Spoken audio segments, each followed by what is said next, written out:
Waalaikumsalam. Ibu, alhamdulillah Ustadznya sudah datang, Ustadz Bendri Jaisur Rahman.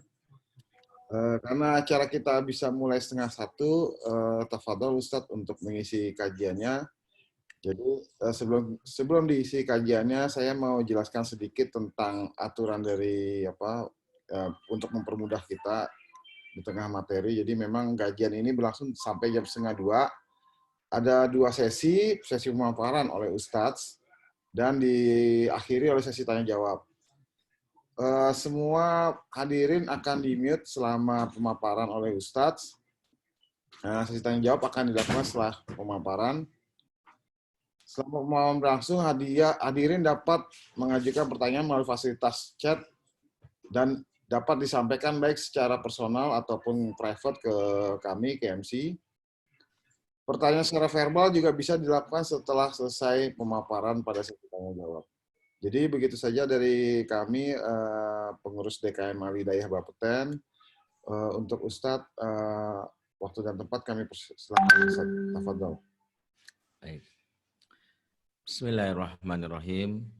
Assalamualaikum warahmatullahi wabarakatuh. Alhamdulillah, assalatu wassalamu ala rasulillah wa ala alihi wa sahbihi wa mawalah. Asyhadu an la ilaha illallah wahdahu la syarikalah wa asyhadu anna Muhammadan abduhu wa rasuluhu la nabiyya ba'dah wa la haula wa la quwata illa billahi wa ba'd. Yang saya muliakan, saya hormati para pengurus Masjid Al-Hidayah Bapeten, Ustadz Rizal Palapa ya, yang membimbing acara ini dari awal, dan juga buat Bapak Ibu semua jamaah dari masjid yang hadir dalam Masjid Al-Hidayah Bapeten, yang hadir dalam kesempatan di siang hari ini. Alhamdulillah kita memuji Allah dengan pujian setinggi-tingginya. Alhamdulillah ala kulli halin. Karena Allah memberikan banyak nikmat meskipun di tengah kondisi yang sulit hari ini. Dan mungkin kita sudah rasakan dalam beberapa pekan atau beberapa bulan dengan adanya wabah yang membuat aktivitas kita terbatasi sehingga kita lebih banyak di rumah. Namun Allah masih memberikan karunia nikmatnya. Salah satunya meskipun di tengah wabah ternyata kita masih bisa untuk tetap mengakses ilmu, belajar, bahkan bersilaturahim. Sehingga kita meyakini firman Allah, inna ma'al usri yusra fa inna ma'al usri yusra. Sesungguhnya di balik kesulitan ada kemudahan.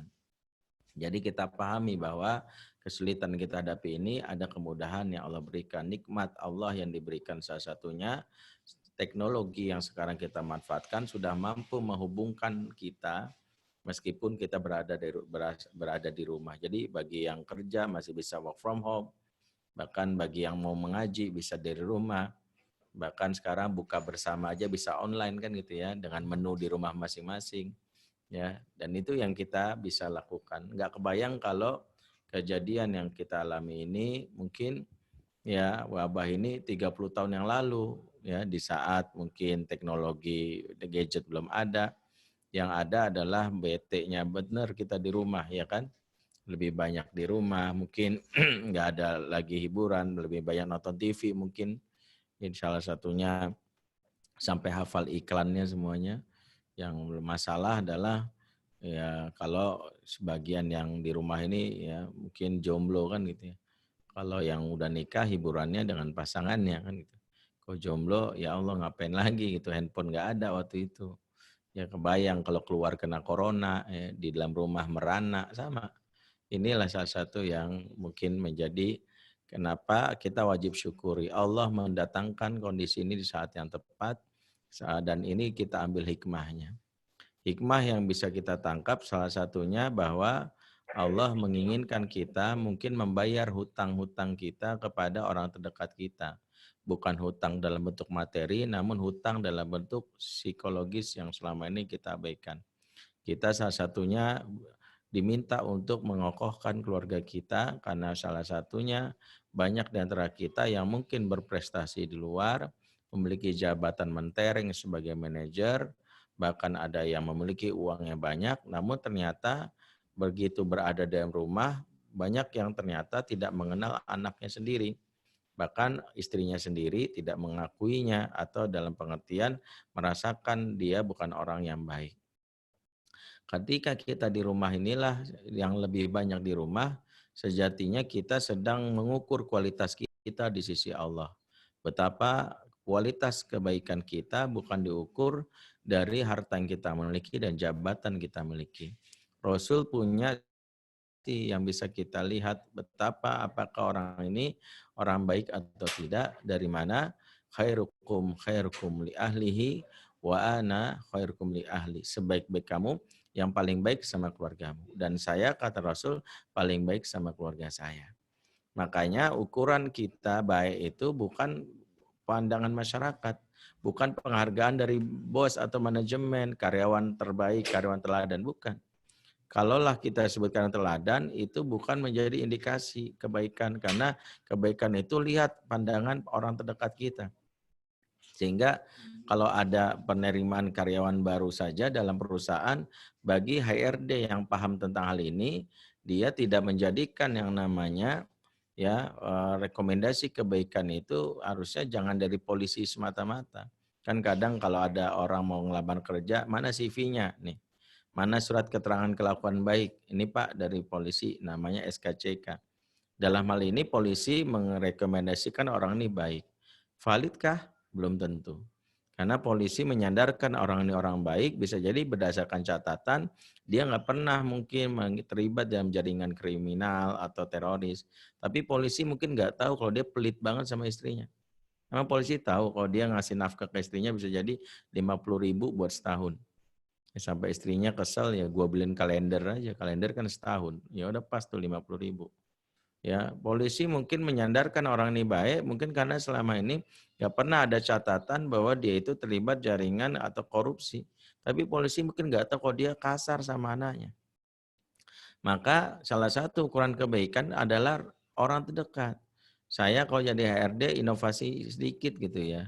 Mana surat keterangan kelakuan baik? Ini Pak dari polisi. Oh enggak usah dari polisi. Udah punya istri belum? Udah. Suruh istri nulis tanda tangan. Nama Maimunah, umur 26 tahun, pekerjaan ibu rumah tangga, dengan ini bersaksi. 1, suami saya nggak pernah ngomong kasar sama saya. 2, nggak pernah telat transfer gajinya ke saya. 3, bersedia membantu urusan rumah tangga. 4, kalau marah nggak ngancem-ngancem poligami. 5, 6, 7, tanda tangan, sah itu orang baik. Maka kalau mau jujur, seperti itulah yang dilakukan Rasulullah. Tanyalah kepada istri-istrinya, siapa itu baginda Nabi? Baginda Nabi itu Muhammad, kalau istrinya bilang, "Wah Allah, suami paling baik," gimana nggak baik? Semarah-marahnya Aisyah di depan Rasul, Rasul malah bisa bersikap lembut. Kebayang nggak Aisyah suatu hari cemburu? Ketika cemburunya Aisyah ini nampak ya, bahkan ketika ada kiriman makanan dari istri Rasul yang bernama Zainab binti Jahsy, dalam riwayat lain dalam kitab Fathul Bari, Ibnu Hajar menyebutkan istrinya namanya Ummu Salamah. Kiriman makanan ini membuat Aisyah cemburu. Suamiku di rumahku tidak boleh makan masakan yang lain. Gak terima Aisyah. Ya ini sikap wanita yang memang normal gitu. Jadi wajar kalau istri kita misalnya nggak suka dapat delivery order tuh. Maaf ya, di rumahku suami wajib makan masakan aku. Ya walaupun cuma mie goreng, mie telur udah nggak apa-apa. Ya, jadi Aisyah tuh begitu. Begitu dapat kiriman ini, dia bawa makanan itu di depan Rasul langsung dibanting, perang gitu. Kebayang nggak kita lagi rapat, Rasul lagi rapat sama sahabat. Tapi Rasul melakukan sesuatu yang menjadi isyarat, inilah suami sosok lelaki terbaik. Ketika istri marah, alih-alih menasihati yang di depan publik, kamu gimana sih, gak bener nih. Tapi Rasul membuat sebuah kalimat yang inilah yang dibutuhkan istri, yaitu namanya menamai perasaan. Perasaan istri itu penting dinamai. Apa kata Rasul kepada sahabat? Gorrot umukum, ibu kalian lagi cemburu.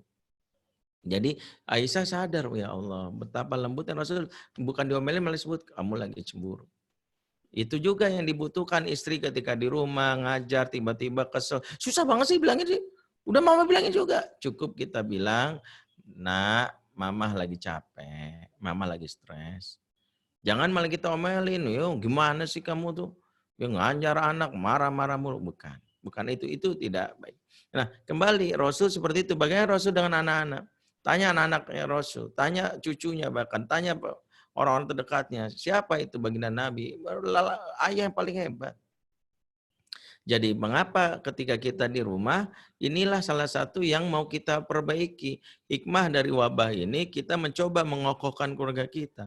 Ya, di mana keluarga ini sasaran tembak setan. Saya sampaikan, hati-hatilah terhadap makar iblis, di mana iblis membuat makar itu bukan sekadar membuat huru-hara, bukan sekadar membuat kasus pembunuhan atau konspirasi.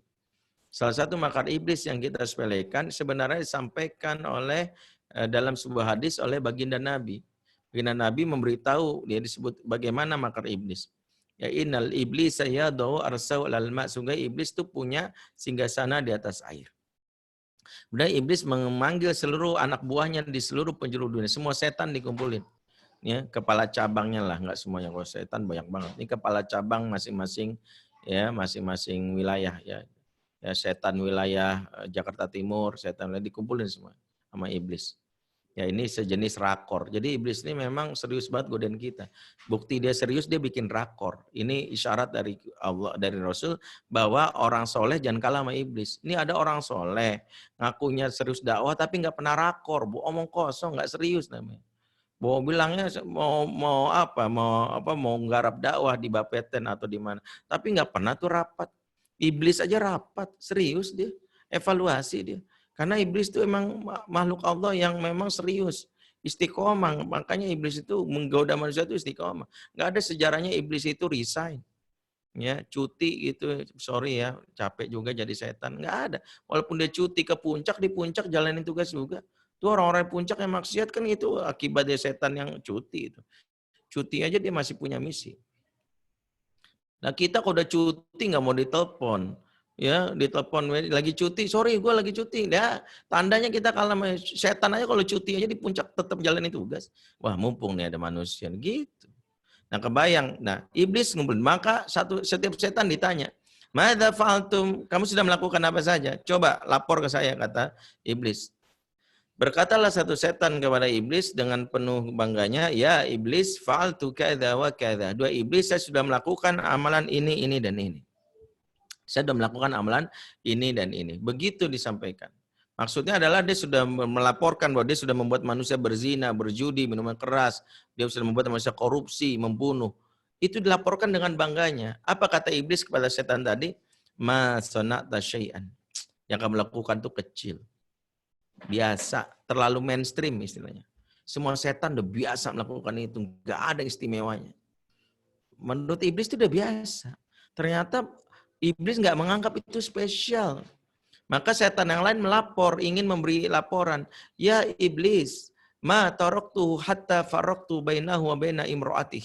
Dua iblis, saya pepet terus seseorang. Saya tidak tinggalkan dia walau sedetik. Pokoknya saya tempel kemanapun berada sampai dia bercerai dengan pasangannya. Sampai dia menceraikan istrinya. Sampai rumah tangganya karam berantakan.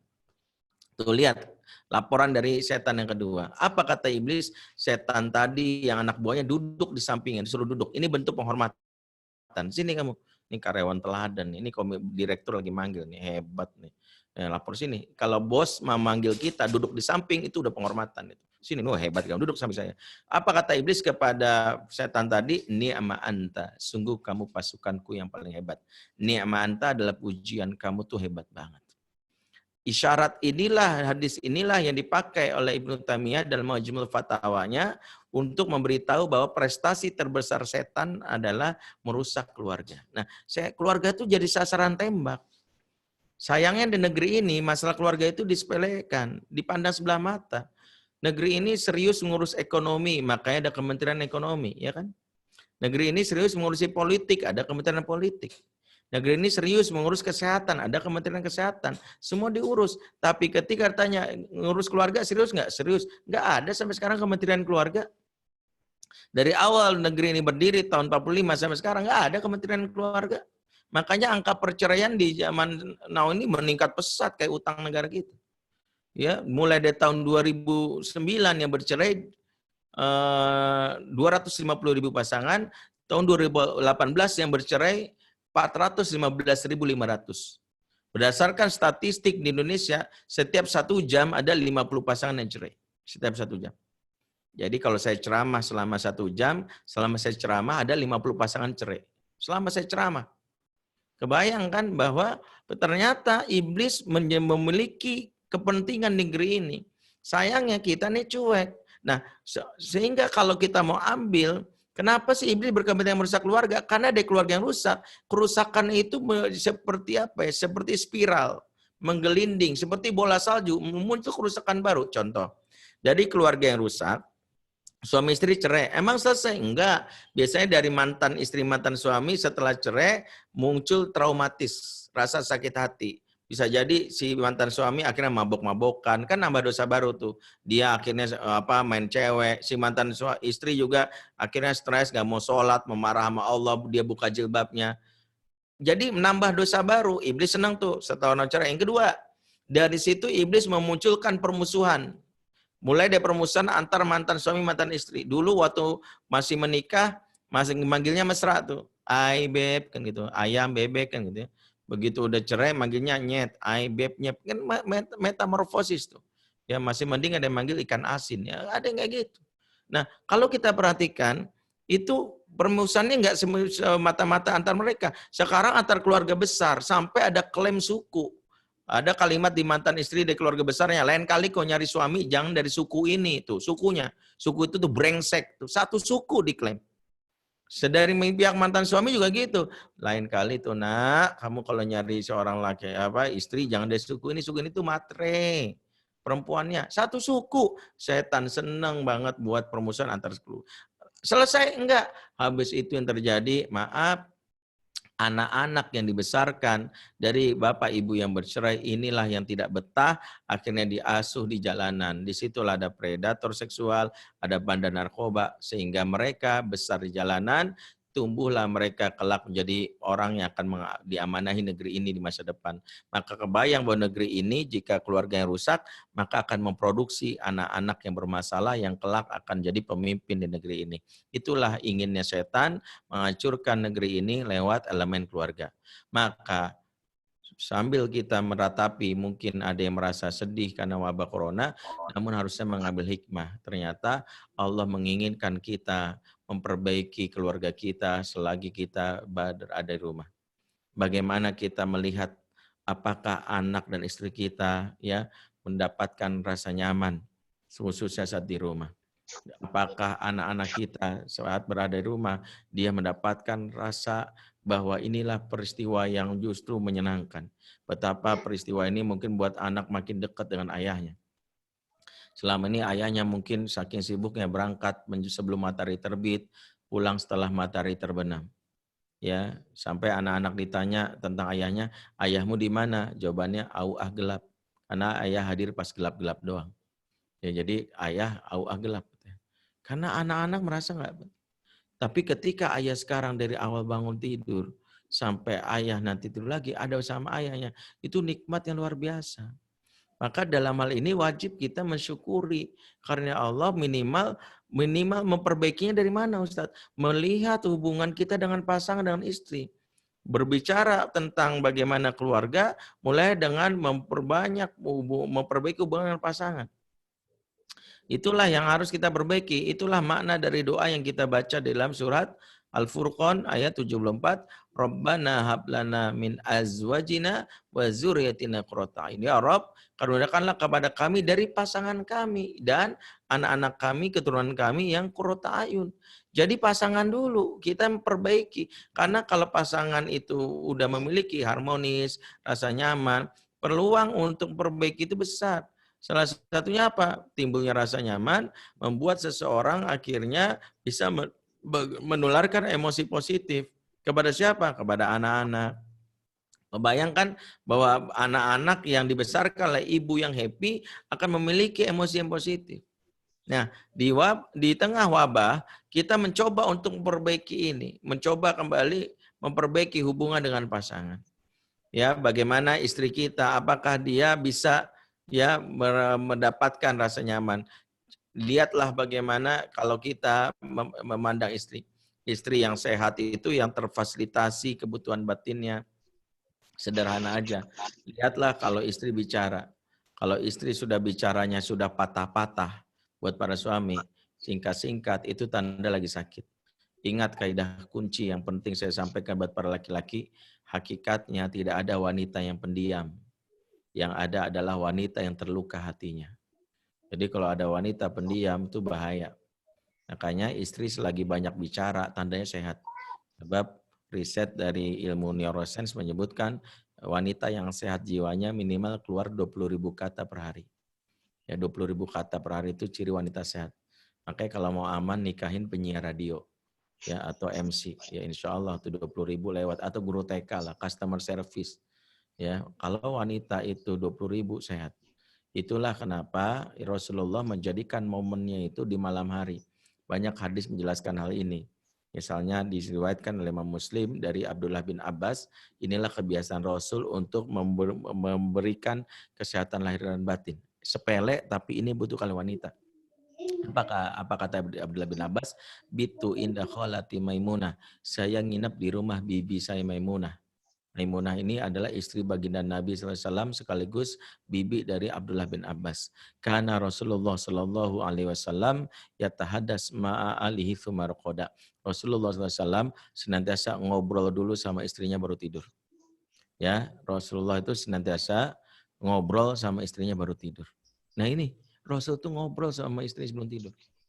Jadi beda mungkin sama sebagian kita yang sebelum tidur cek WA dulu, mention IG, lihat skor bola, lihat data orang yang mati karena corona, pas mata udah sepet baru tidur.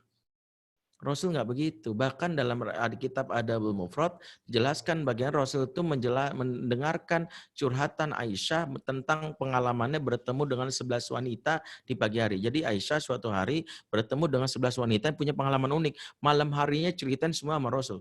Itu ada dalam bab kisah Muzaro dan Nabazaro. Bayangkan, wanita cerita satu aja udah lama, ini 11. Itu ceritakan oleh Aisyah kepada Rasul dan Rasul menyimak. Itu karena Rasul tahu justru kalau istrinya mau ngomong banyak itu tanda lagi sehat. Makanya kalau istri ngomongnya sedikit hati-hati. Ya, udah makan belum? Udah. Makan apa? Ayam. Ayam apa? Goreng. Beli di mana? KFC nanya melulu itu lagi sakit. Tap. Jadi hati-hati tuh. Justru kalau istri ngomongnya banyak lagi sehat. Udah makan belum deh? Udah tadi aku mau beli ayam goreng. Tengah jalan ketemu Bu Juju. Bu Juju nawarin batu akik bacan. Pas 100.000 dapat 5. Ternyata suami agen asuransi syariah. Nanti kalau kita daftar 100.000, akhir tahun ntar bisa tembus, bisa 2 juta. Kita daftar aja ya Pak. Lah tadi perasaan aku nanya ayam goreng deh. Ujung-ujungnya ke asuransi. Itu bener. Ya sehat itu. Ya, dari ayam goreng ngomong kemana-mana. Wanita tuh emang begitu. Kalau dia ngomongnya satu, bicaranya banyak, itu sehat. Ya, makanya istri itu emang nggak bisa satu tugas. Niat dari rumah mau ke mall beli rinso, pulang bawa TV LG sama iPhone Max Pro itu emang lagi sehat itu. Ya, ada aja niatnya kan dari rumah beli rinso. Makanya itulah hikmah kenapa suami disuruh gandeng tangan kalau suami istri belanja. Ini bukan romantis tapi ekonomis. Karena kalau kita gandeng supaya cepat langsung ke parkiran gitu. Jadi mensiasatinya begitu. Jadi banyak suami itu malas gandeng, biarin lepas. Liar kalau makanya kok istri belanja itu liar dia. Makanya gandeng supaya dia kesan so sweet suamiku. Iya sayang. Itu parkiran gitu. Jadi fokus. Ini kenapa istri belanjanya liar? Karena malas digandeng. Itulah teguran buat suami. Hikmahnya gandeng istri itu adalah mengamankan dompet. Sebenarnya. Jadi itulah kenapa pentingnya menggandeng. Nah, kalau istri mendapatkan haknya, nyaman batinnya, lihat kaidahnya dalam Quran. Surat Al-A'raf 58. Wal baladu thayyibu yakhruju nabatuhu bi'izni rabbih. Tanah yang baik akan keluar darinya tanaman-tanaman yang baik. Kenapa disebut tanah? Apa yang dimaksud tanah di sini? Tanah dimaksud adalah ibu. Kenapa ibu ibaratkan tanah? Ada dalam surat Al-Baqarah ayat 223. Nisa'ukum hathulakum. Istri-istrimu ibarat tanah ladang, tempat engkau bercocok tanam. Dalam surat Al-Baqarah 23 sebut hars. Hars itu tanah ladang kecil. Kalau balat, tanah lebih luas. Intinya wanita diibaratkan tanah. Kalau tanahnya baik, keluar tanaman yang baik. Makanya kalau istri itu happy, maka anak akan happy. Happy mom, happy children, happy wife, happy life. Sehingga disinilah kenapa harus kita pahami, ibu yang suka marah-marah, ngomel sama anaknya, itu sebenarnya teguran buat para suami. Mohon maaf karena saya konselor, saya berkali-kali nanganin ini tanpa maksud membela ibu, walaupun ibu ini berdosa, ada ibu nyubit anaknya, nampar anaknya, bahkan lebih zolim ada yang membunuh anaknya. Oke, kita katakan ibu itu bersalah, tapi pahamilah, di balik ibu yang suka marah-marah sama anaknya, ya, eh, ada suami yang cuek. Ibu yang suka marah, ada suami yang cuek. Makanya ini, kalau suami cuek, dampaknya ke anak. Itulah kenapa mulailah dengan bagaimana menjalin kemesraan, khususnya di bulan Ramadan ini. Bulan Ramadan ini kita mencoba memiliki waktu bersama pasangan. Ya, couple time, istri bisa ngobrol, bisa bicara sama kita, dan itu yang harus kita biasain. Yang berikutnya adalah bagaimana memanfaatkan momen-momen di Ramadan ini di tengah wabah untuk menjalin keakraban. Couple time kan sudah family time. Misalnya kapan? Waktu sahur. Sahur itu menjadi sebuah program bukan sekedar makannya. Maaf, banyak yang salah paham bahwa gue nggak usah sahur lah, masa gue pernah di Eropa biasa puasa sampai 22 jam di mana di Swiss. Bukan itu, sahur itu bukan sekedar engkau makan untuk persiapan puasa. Karena ada orang yang terbiasa nggak makan 48 jam biasa, tapi sahur itu karena kita nyari berkah. Tasaharu fa inna fi sahuri al barokah. Sahurlah kalian. Dalam sahur itu ada keberkahan. Kita ini sahur karena pengen nyari berkah, dan berkah itu esensi berumah tangga. Bukan karena pengen kuat-kuatan. Walaupun kita sahur cuman minum air putih sama nasi goreng 5 piring sama ayamnya 5. Itu nggak ada masalah. Ya kan cuman minum air putih doang, nggak ada masalah. Nah itu boleh aja. Tapi yang penting berkahnya. Berkah itu kita cari. Makanya Lajnah Daimah berfatwa, ya kumpulan ulama-ulama kibar dari Saudi menfatwakan wanita yang haid pun disunahkan sahur. Dek, bangun. Aku kan lagi haid. Bukan, kamu bangun itu untuk makan bareng. Karena kita nyari berkahnya. Disitulah momentum kita bersama anak kita makan bareng. Karena yang hilang di negeri ini setelah sekian lama kita berumah tangga, bisa jadi kita jarang makan bersama. Padahal makan bersama ini sunnah, bahkan berkah. Kita lihat hadis riwayat Abu Daud. Fajtamiu ala tu'amikum. Makanlah kalian bareng-bareng. Wadhkuru ismallahi alaihi. Sebutlah nama Allah di dalamnya. Yubarak lakum fih. Niscaya turun keberkahan kepada kalian. Jadi turun keberkahan kepada kita salah satunya lewat tadi yang namanya makan bareng. Makanya Rasul itu selalu menjadikan momen bersama keluarga makan bersama. Gelas minum air segelas itu bukan irit gelas Rasul tuh. Aisyah minum, Rasul minum juga di bagian gelasnya Aisyah. Bukan karena Rasul haus, Rasul hanya ingin mendapatkan keberkahan. Ya, kadang ada istri suaminya minum ya disisain, bekas jigong ngasih ke gua. Ini istri nggak tahu diri, di balik jigong tuh udah keberkahan dia nggak tahu aja. Bilang ini berkah gitu. Tapi suami juga jangan mentang-mentang berkah minum dikumur-kumur. Itu berkah sih berkah, jijik tetap ya. Ini kadang-kadang suami juga tahu diri ya, berkah itu caranya kayak Rasul. Minum sayang gitu. Makanan juga jangan diuel-uel nih dek, makan bareng gitu. Tangan kita habis dari mana? Belum ini ada bekas oli, mana? Ya enggak, bukan gitu. Makan disuapin itu kalau udah bersih. Berkahnya lewat makan bareng. Nah, momentum berkahnya bukan sekedar makannya. Ternyata saat makan bersama, kita sedang mencoba mengeksplor posisi kita di hadapan anak. Ingat, bisa kita lihat rumah ini sesuai dengan yang diharapkan dalam Islam kalau suasana rumah itu sudah tercermin dalam seperti yang disebutkan dalam Al-Quran, baiti jannati, rumahku surgaku. Rumah surga itu bisa nampak dari satu ciri saja. Silakan lihat ciri ini dalam keluarga kita. Apa? Allah berfirman surat Abasa ayat 38-39 tentang gambaran calon penduduk surga. Wujuhu yawma idzin musfirah dhahikatu mustabsyirah. Wajah mereka di hari itu berseri-seri tertawa bergembira ria. Wajah mereka di hari itu berseri-seri alias happy, tertawa bergembira ria. Maka salah satu indikasi rumah itu rumah surgawi, baiti jannati, ketika anak-anak dan pasangan kita nampak wajahnya happy. Dan itu bisa kita mulai dengan pagi yang penuh dengan keberkahan. Lihat Rasul. Rasul tuh, dan ini kebiasaan yang harus kita tiru. Rasul tuh kalau pagi-pagi setiap membuka pembicaraan kepada sahabat, itu Rasul bertanya pertanyaan yang harus kita tiru nih. Disebutkan dalam hadis riwayat Muslim dari sahabat Samurah bin Jundub, Rasulullah itu kalau habis sholat subuh bertanyanya begini, hal ro'ah ahdu minkumul barihata ru'ya. Siapa di antara kalian yang mimpi indah semalam? Tuh lihat, Rasul nanya siapa mimpi indah semalam. Itu kebiasaan Rasul pagi-pagi nanya mimpi indah supaya apa? Supaya masuk kebahagiaan. Jangan pagi-pagi pertanyaan serem. Siapa yang semalam dengar dentuman?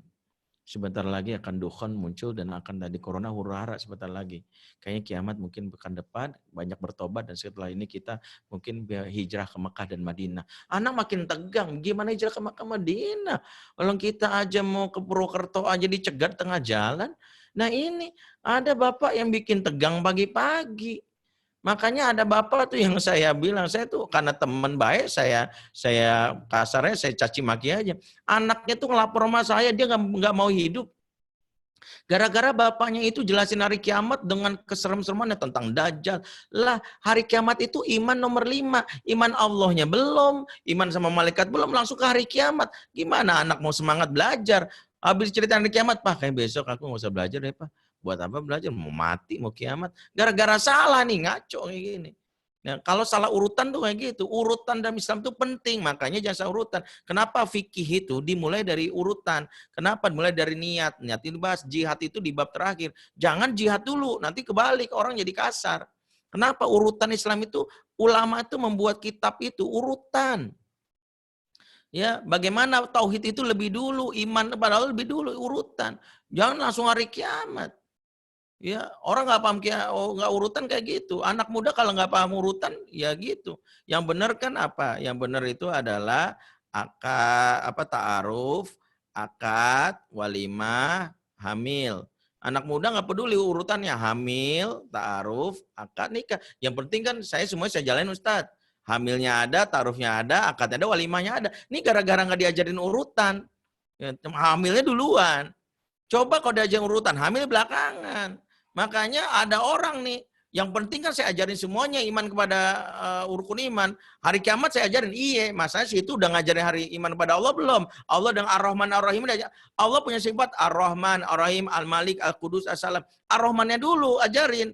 Ini jangan Allah dikenalin yang maha galaknya, maha siksanya. Nggak ngerti anak-anak, maka anak-anak takut. Allah kenapa membuka ayat dengan kalimat Bismillahirrahmanirrahim? Karena ingin namanya disebut dengan harapan.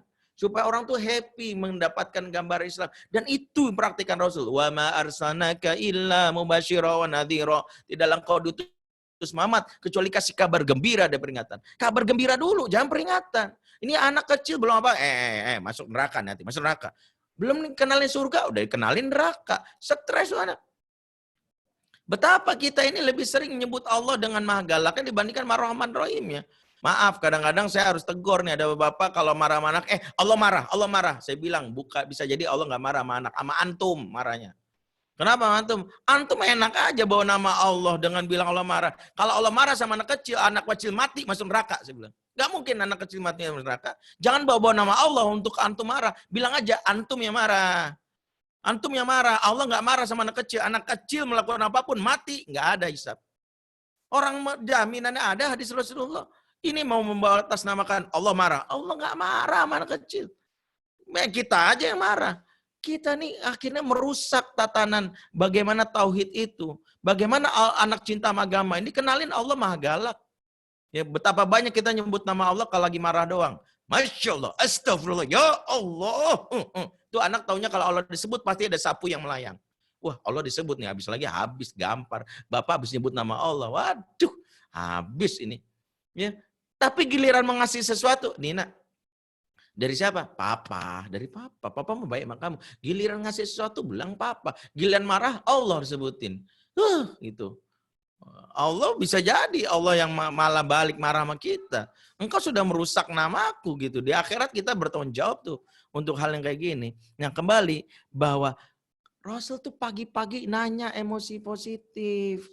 Jadi bikin happy. Ada sahabat bercerita mimpinya. Rasulullah, aku lihat langit terbelah di atasku. Dan aku naik ke atasnya. Tahu kata Rasul, kelak engkau akan dimuliakan seluruh penduduk dunia. Bahkan seluruh penduduk langit. Happy kan? Wih, tafsir mimpinya enak. Ada yang mimpi buruk, seperti misalnya Abdullah bin Umar, kan dia mimpi buruk, tahu mimpinya, dibawa keliling neraka. Dilihatin neraka yang siksanya luar biasa, bikin stres dia. Nggak bisa tidur dia, sampai nafas tersengal-sengal. Habis itu dia cerita sama istri Rasul yang tadinya saudara kandungnya, Hafsah.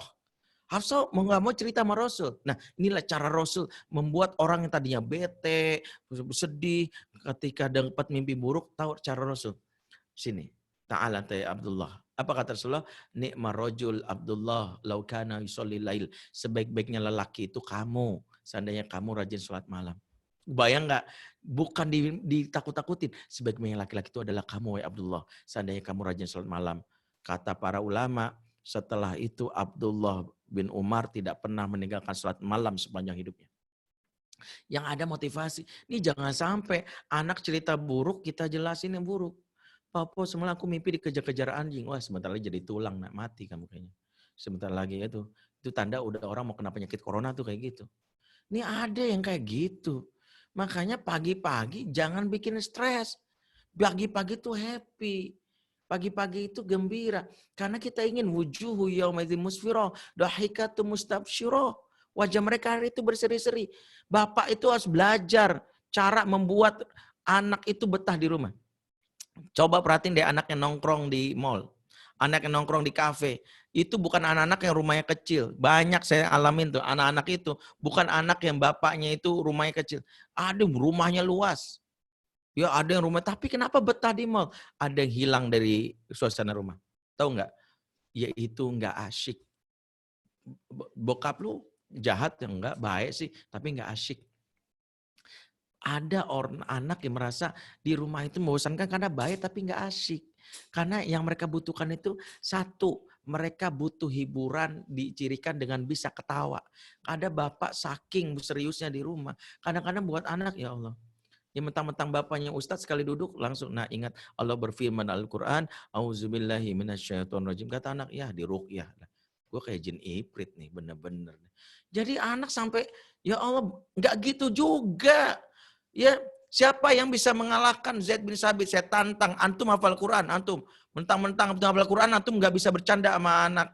Iya Ustadz, Quran itu turun serius. Siapa bilang? Antum tahu Zaid bin Sabit? Tahu Ustadz. Tahu nggak Zaid ini kalau dia ahli Quran? Tahu Ustadz. Dia ngumpul kamu Usmani? Tahu. Antum dengerin pernyataan sahabatnya Zaid bin Sabit, Sabit bin Ubaid.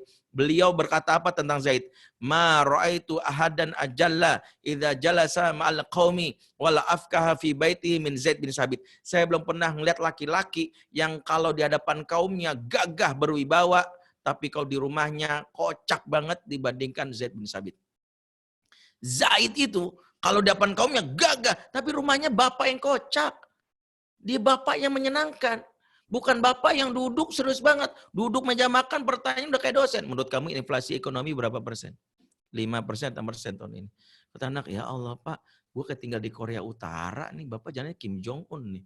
Jadi kan anak tuh nggak dapet smiling. Penting buat kita. Karena ada orang yang beragama itu seolah-olah nggak bisa memberikan kesenangan. Ingat, Rasul sendiri memberikan jaminan. Mungkin selama ini antum yang merasa ragu untuk buat anak istri ketawa, lihat hadis ini. Rasul mengatakan kullu syai'in, hadisnya riwayat An-Nasa'i. Nomornya saya lupa, bukan Ustaz Adi Hidayat yang hafal nomornya, saya enggak. Kullu syai'in laisa lahu fihi min dzikrillah laibun wa lahwun illa. Segala sesuatu yang tidak ada zikir kepada Allah di dalamnya sia-sia belaka. Illa, kecuali.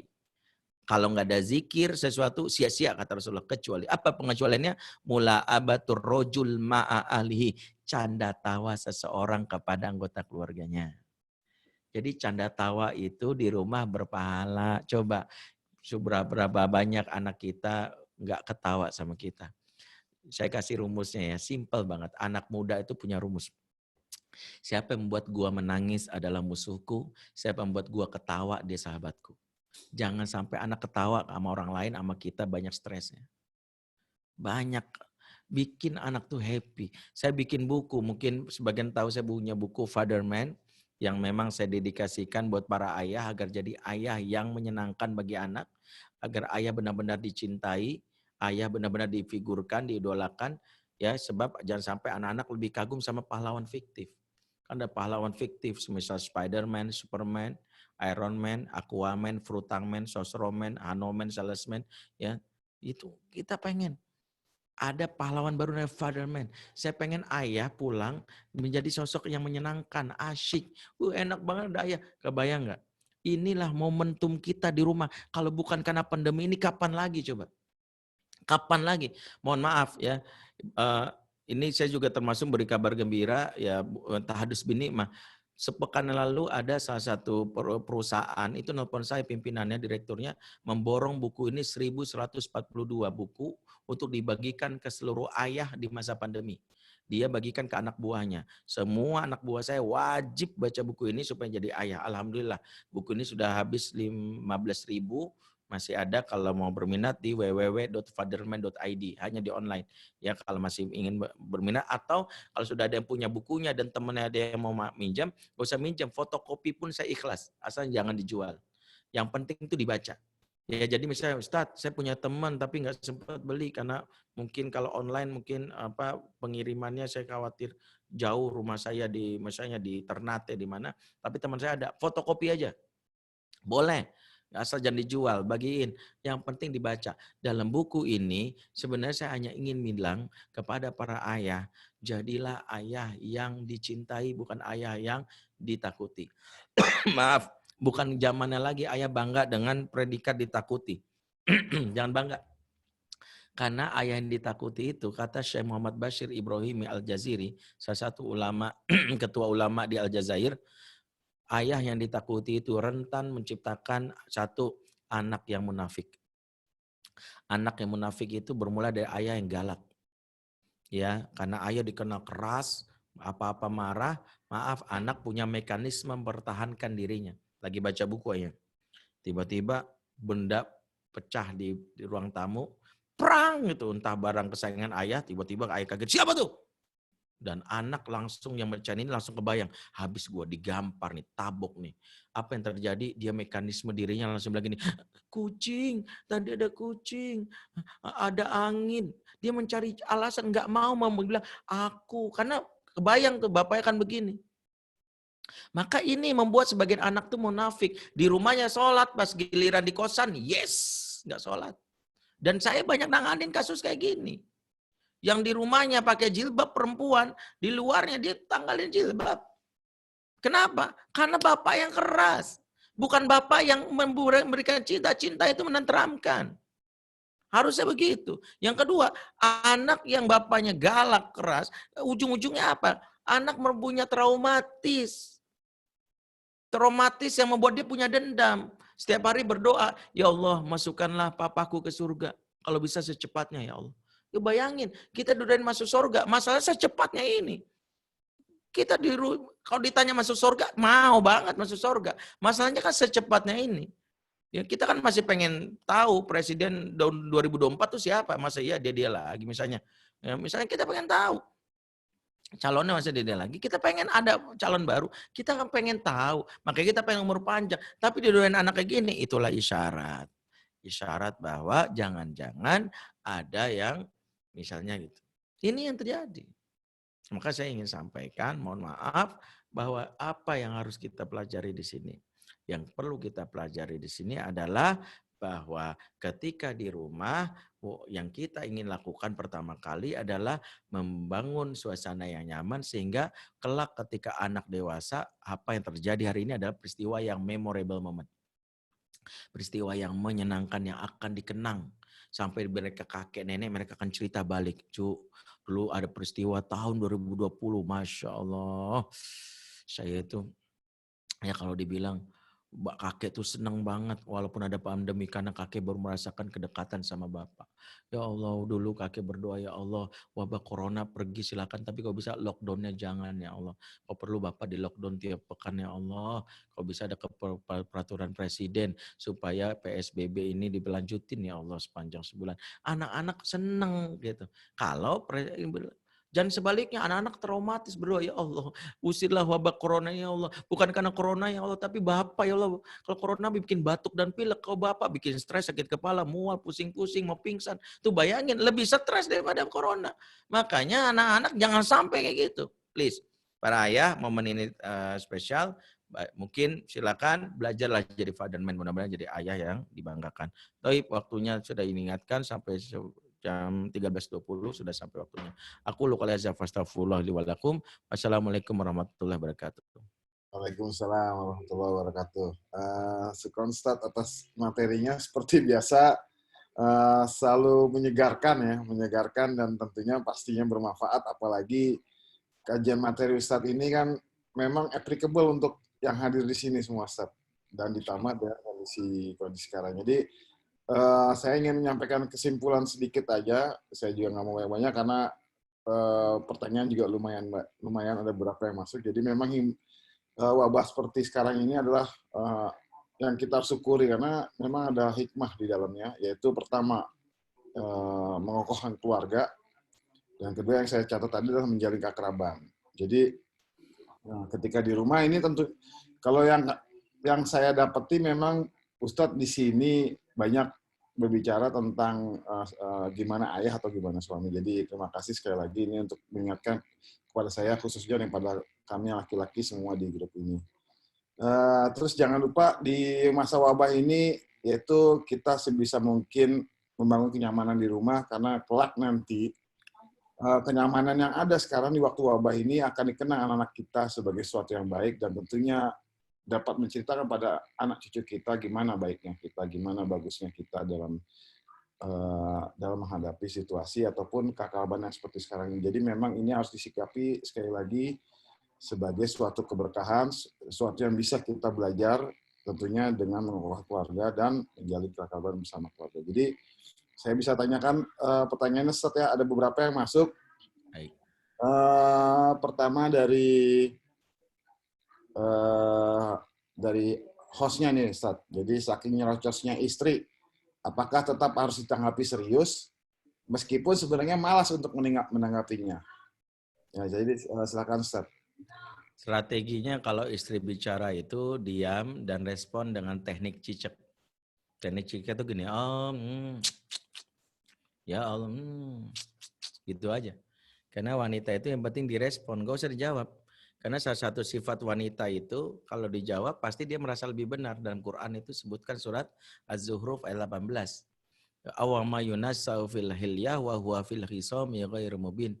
Apakah kalian akan jadikan wanita itu sebagai anak Tuhan, sementara wanita itu diciptakan suka berhias dan kalau berdebat argumennya nggak jelas. Nah itu jangan tersinggung ibu, itu Allah yang bilang. Wanita itu punya sifat suka berhias. Makanya pahamilah kalau istri kita sudah megang pensil alis mau kondangan itu kita mesti sempat umroh dulu tuh. Ya, kita masih sempat itu untuk mungkin bolak-balik ya, Turki itu istri masih dandan. Emang lama wanita kalau udah dandan. Tapi itu tabiat wanita. Yang kedua, wanita kalau berdebat itu ya maunya pokoknya masih udah. Makanya kalau istri udah ngomong nyerocos, pokoknya mas cukup jawab, maha benar Allah dengan segala firman-Nya. Saya udah, kita diam aja dalam hati ya. Jadi nggak usah ini. Makanya segalak-galaknya Umar tuh kalau istrinya ngomel dengerin aja.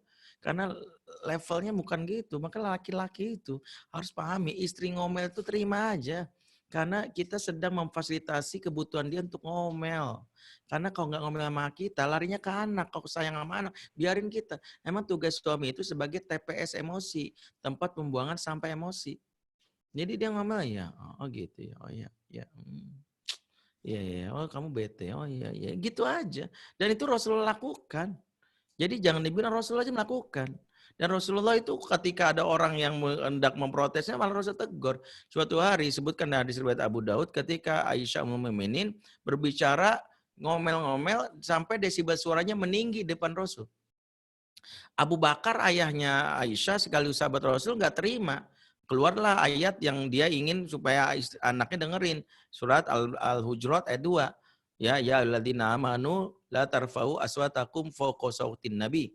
Begitu dengar suara Aisyah itu lebih tinggi karena ngomel, mau digampar tuh sama Abu Bakar. Ini enggak sopan kamu, mau digampar tapi sikap Rasul langsung dipegangin. Tangannya Abu Bakar didorong. Sono kamu. Enggak jadi enggak. Ini istri saya. Rasul tuh enggak, kalau kita istri ngomel begitu Pak mertua kita gampar malah ditambahin nih Pak sekalian linggis Pak. Ini ada balok, kurang ajar sih sama suami. Maka belajar betul dari Rasul. Karena gini, wanita ngomel itu bukan karena dia marah.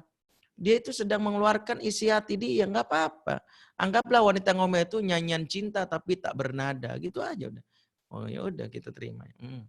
Baik, Ustaz. Ya. Ada banyak nih, Ustaz, jadi saya juga harus milih ya. Jadi mungkin ini ada pertanyaan yang sifatnya umum dan banyak terjadi, yaitu gimana menyikapi atau menyikapi atau kita bersikap sebagai suami atau ayah. Anak-anak kita dan istri kita tuh sibuk sama handphonenya gitu ya. Bagaimana kita menyikapi dan mungkin kita bisa meminimalisir seperti itu, Ustaz. Ya itu mungkin resiko ya. Sekarang kalau ditanya balik, yang ngasih handphonenya siapa? Bapaknya. Yang ngisin pulsa mau kuota siapa? Bapaknya. Ya udah, terus keprotesnya sama saya, sama Ustadz. Ya enggak lah, ya resiko. Dari awal sendiri sudah dibilangin ya. Kalau pengen anak kita nggak candu gadget, jangan tanya tipsnya dulu sama Ustadz. Karena tips apapun nggak akan kepake. Saya selalu ingatkan, sebelum nanya tips bagaimana kecanduan gadget, maka harus melakukan satu sifat, harus punya satu sifat dulu. Selagi sifat ini nggak ada, percuma juga dikasih tips. Tahu nama sifatnya apa? Mau repot. Selagi ortu nggak mau repot, ya akan begitu terus. Kenapa sih anak main gadget dulu waktu dia nangis? Upin ipin. Nanti. Lah orang dia nangis butuh dipeluk, bukan dikasih upin ipin. Kitanya ngasih upin ipin. Ini tuh lihat Nusarara. Lah, anak itu lagi nangis butuh ini kan sama istri lagi nangis sejak awal. Itu udah transfer 200 juta. Itu menenangkan sesaat. Yang dibutuhkan dipeluk, diusap. Orang lagi sedih itu butuhnya disentuh. Lihat dalam surat Az-Zumar 23. Tsumma talinu juluduhum wa qulubuhum ila dzikrillah. Kemudian tenanglah kulit mereka dan perasaan mereka dalam rangka mengingat Allah. Disebut kulit dulu baru perasaan, ingin dikasih bahwa ingin perasaan tenang, kulitnya disentuh. Makanya kalau anak lagi sedih butuhnya dipeluk, didekat. Makanya ortu zaman dulu nggak punya teknologi gadget, itu beruntung banget. Anak nangis, tang ting tung gitu, dipeluk masih nangis, masih wah, gitu. Tetap aja tuh, pesawat, gitu. Sampai akhirnya kan capek sendiri bapaknya, bagaimana ya? Ujungnya kan anak punya baterai lowbat juga, baterai tangisannya terselesai. Nah, ketika dia menangis di pelukan bapak, itulah yang dikenang dalam hidup dia. Nah, sekarang pertanyaannya, kalau ada anak ABG sudah candu sama gadget, satu, pertama, karena kita mungkin memberikan sesuatu di saat di mereka butuh kita kasih yang lain. Tuh, makanya kalau boleh jujur, siap repot enggak? Karena saya akan kasih tips yang membuat Bapak repot. Kalau nggak mau repot, ya percuma juga. Tips Ustaz repot juga, ngapain juga saya jalanin ya. Makanya saya ingatkan, mengasuh anak itu pasti repot. Ngasuh anak itu repot karena hadiahnya surga. Kalau ngasuh anak muda, hadiahnya voucher pulsa. Nah, kita kan mau masuk surga, pasti repot. Makanya cuma pilih 2 doang. Silakan repot di saat anak masih kecil, terus udah gedenya kita tinggal ongkang-ongkang kaki. Atau pilih kebalikannya, repotlah di saat anak silakan ongkang-ongkang kaki pas anak kecil, ntar repotnya pas anak udah gede. Ditelepon kita sama Kapolsek. Pak, anak Bapak di sini nih. Oh, lagi silaturahim, kagak ketangkep, Pak. Ya, habis ngeprank nih, bikin donasi sampah nih ngasih ke banci-banci kan gitu. Ini bikin, ya Allah, nah, kamu tuh bikin repot. Dulu nggak begini, dulu bapaknya ongkang-ongkang kaki. Sekarang tinggal repotnya. Makanya belajar dari Bunda Hajar. Bunda Hajar itu waktu Ismail nangis, wah lari cari air, repot dulu dia. Lari ke Bukit Sofa. Nggak ada air. Lari lagi ke Marwah, nggak ada air. Logikanya kok Sofa Marwah nggak ada air, udah diem aja. Pasrah. Habis udah gimana lagi? Dia nggak gitu. Lari lagi mau Sofa. Lari lagi Marwah, lagi Sofa. Berapa kali? 7 kali. Pertanyaannya, siapa yang nemuin airnya? Ternyata kan Ismail. Padahal ibunya repot, anaknya juga nemuin. Itulah hikmah pengasuhan. Kadang kita yang repot, tapi anak juga berhasil. Yang penting repot aja dulu. Nah, kalau udah repot baru Pak, 1.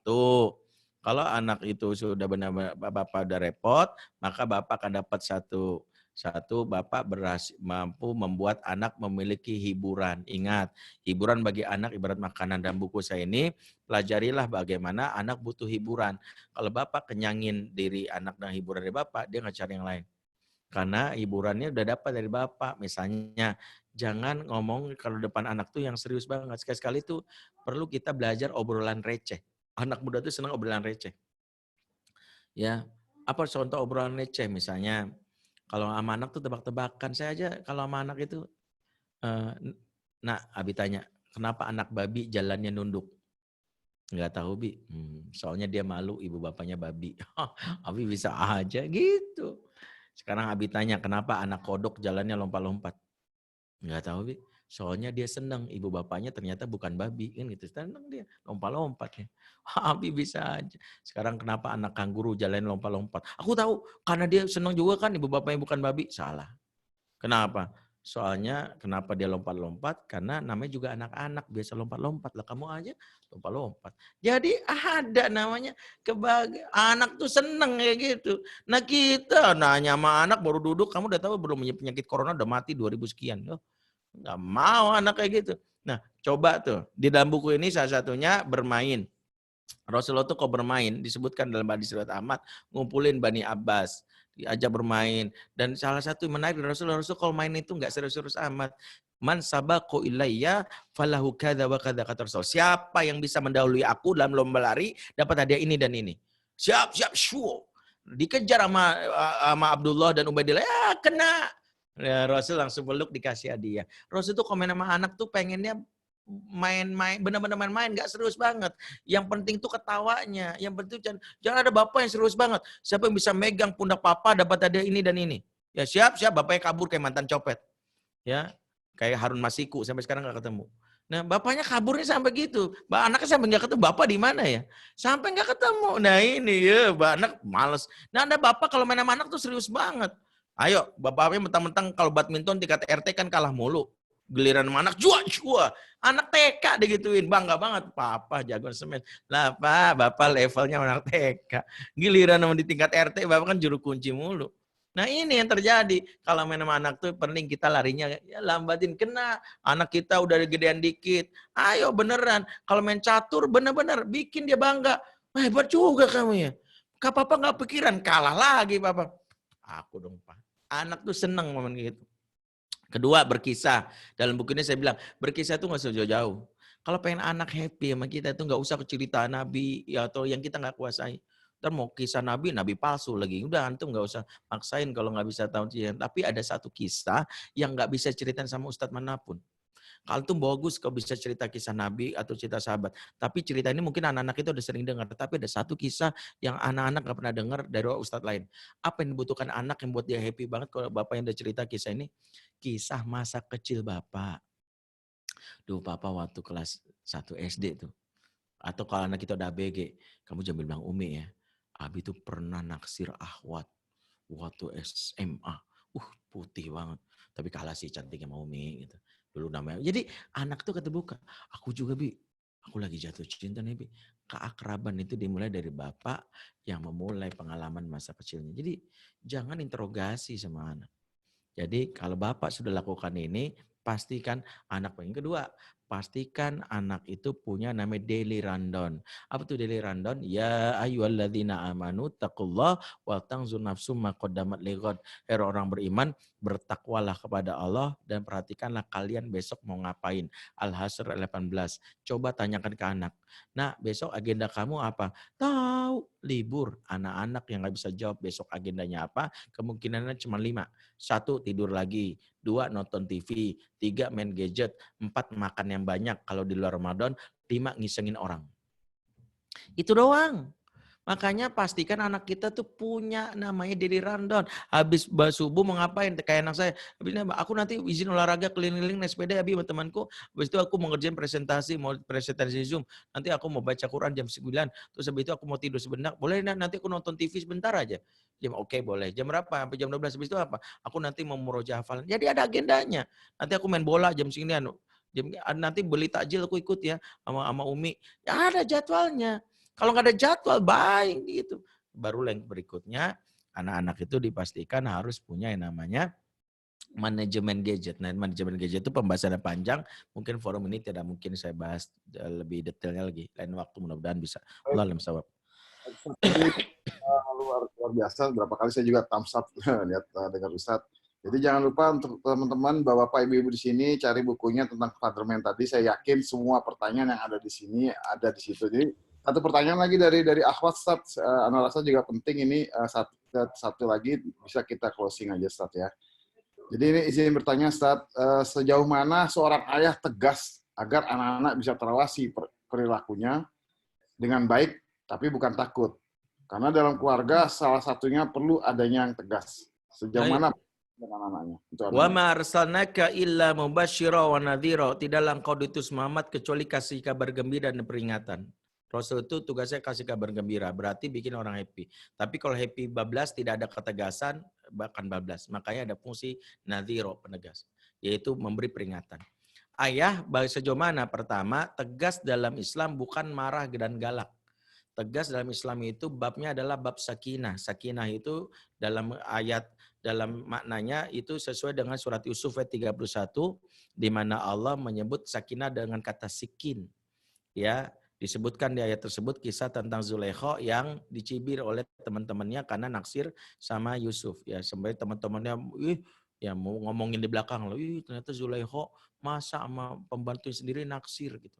Zulaikha enggak terima. Dia kumpulin sama teman-teman geng sosialitanya kan. Lu belum pernah ngelihat berondong gue sih. Sini kumpulin. Lu kumpulin dah, lihat tuh. Dikumpulin tuh. Waktu dikumpulin apa kata Allah? Fa'atat kulla wahidatin minhunna sikinan. Maka masing-masing mereka didatangkan sebuah pisau. Waktu itu belum dilihatin tuh Yusuf.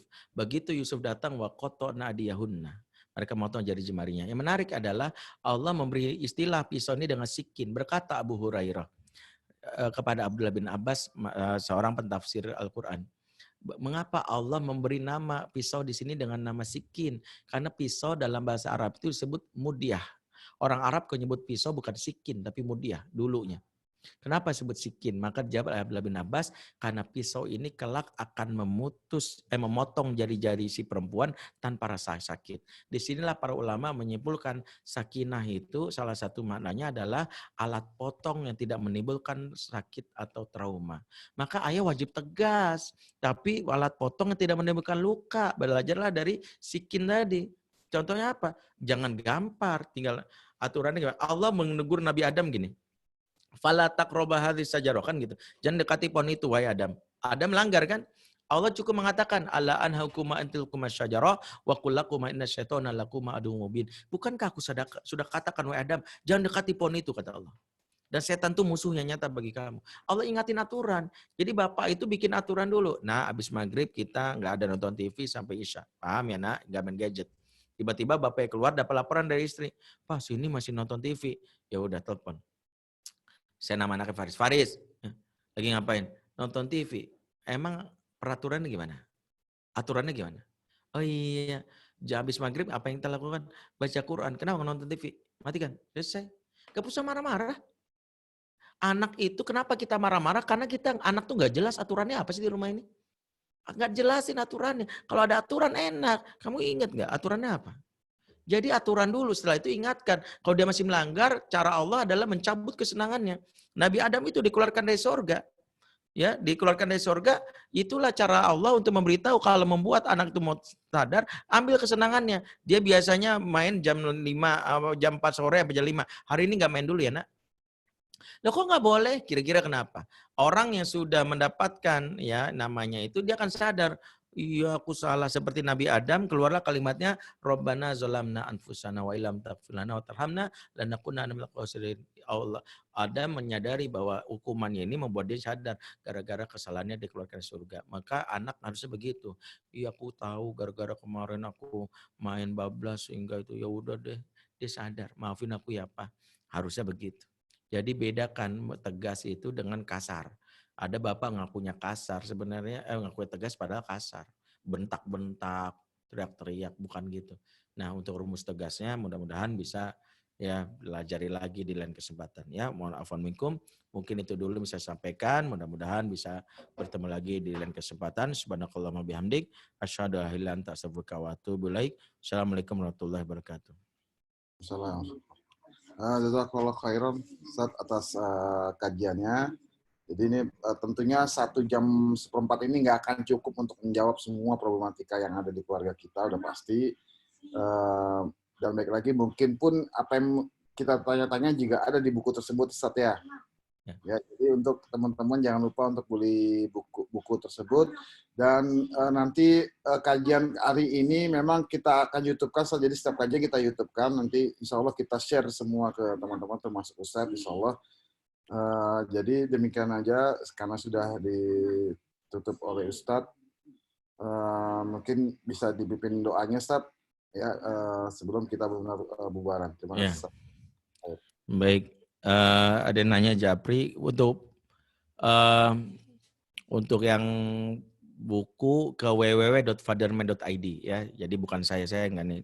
Silakan pesan saja di www.fatherman.id. Jadi kalau mau pesan bukan saya nggak ngerti urusan masa buku. Baik ya, kita tutup dulu dengan baca doa.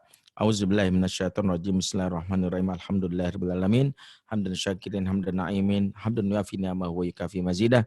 Ya Rabbana lakal hamdu kaman bagi li jalali wajhikal karim wa azimi sultanik. Allahumma shalli ala sayyidina Muhammad wa ala ali sayyidina Muhammad. Allahumma anta rabbuna la ilaha illa anta khalaqtana wa nahnu abiduk wa nahnu ala ahdik wa wadika mastata'na na'udzubika min syarri ma suna'na nabulaka bi ni'matika alaina wa nabu bi dzunubina faghfir lana fa innahu la yaghfiru dzunuba illa anta. Allahumma inna ala dzikrika wa syukrika wa husni ibadatik. Allahumma innaka afun karim tuhibbul afwa fa'fu anna ya karim. Allahumma ya muqallibal qulub tsabbit qulubana ala dinik. Allahumma ya musrifal qulub sarif qulubana ala ta'atik.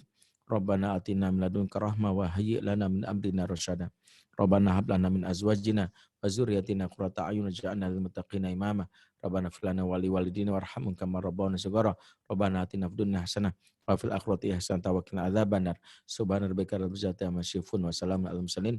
Alhamdulillahirabbil alamin. Subhanakallahumma bihamdik asyhadu an la ilaha illa anta astaghfiruka wa atubu ilaik. Assalamualaikum warahmatullahi wabarakatuh. Waalaikumsalam warahmatullahi wabarakatuh. Terima kasih Ustaz, jazakallahu khair. Atasnya sampai ketemu lagi insyaallah. Salam untuk keluarga. Sama kopiannya mas saya Ustaz beli di Bukit Tinggi. Ayo taib.